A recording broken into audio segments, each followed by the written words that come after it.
New Year's Eve, the ER buzzed. A patient came in with a severely injured penis, bleeding heavily. He was my best friend, and the one who brought him? My fiancée, Chloe. Her hands were drenched in blood, trembling as she clutched my white coat, begging me to save him. I glanced at the wound. Shards of the sex toy I'd bought Chloe just 2 days prior were still embedded there. She stammered, frantically trying to explain. He was just drunk. It was an accident. I calmly put on my gloves, cutting her off. Go pay the fee. Sign is the responsible party. There was a time I'd get furious if she just had dinner with a male colleague. Now, watching her bring my best friend to the hospital after they cheated, my heart felt unsettlingly calm. Chloe stared at my placid face, her eyes suddenly welling up. Why aren't you angry? Angry? What's there to be angry about? Something dirty? You just cut it off. I expressionlessly pulled down the blinds. Turning around, Blake was groaning on the operating table. The anesthesiologist had just given him a shot, but it hadn't fully kicked in. Blake was drenched in cold sweat. Yet seeing me, he smirked smugly. Liam, go easy. If you can't fix me, Chloe will be heartbroken. I probed the wound with a hemostat. Endure it if it hurts. The tweezers extracted a blood-soaked sex toy fragment. Blake flinched, letting out a pained shriek. Quite the thrill you had, huh? I said,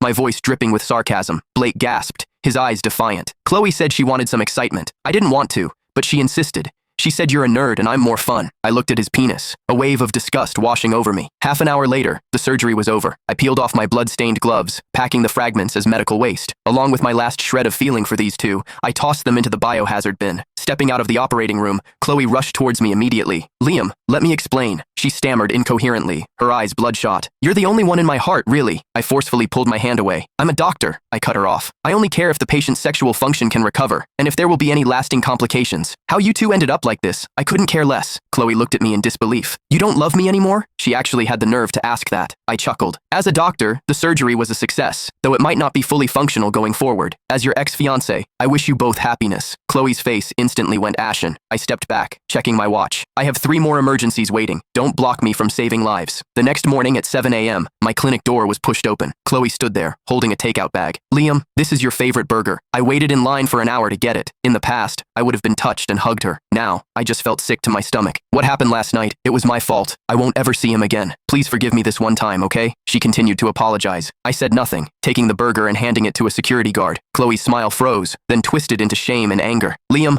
I've humbled myself to come apologize to you. What more do you want? Blake and I were just drunk. Last night was an accident. Just then, the nurse station bell blared. A young nurse frantically ran over. Dr. Liam, the patient in room 16 is making a fuss. He says his wound hurts, claims the nurse who changed his dressing was too rough, and insists you go personally. Chloe immediately grew anxious at the mention of Blake's pain. She grabbed my arm, her tone softening again. Liam, you're a doctor. Go take a look. He is your best friend after all, and it would be terrible if it leaves a scar on his penis. I almost laughed out loud. It was such a mess, and he cared about how it looked. I picked up the dressing tray. Chloe breathed a sigh of relief.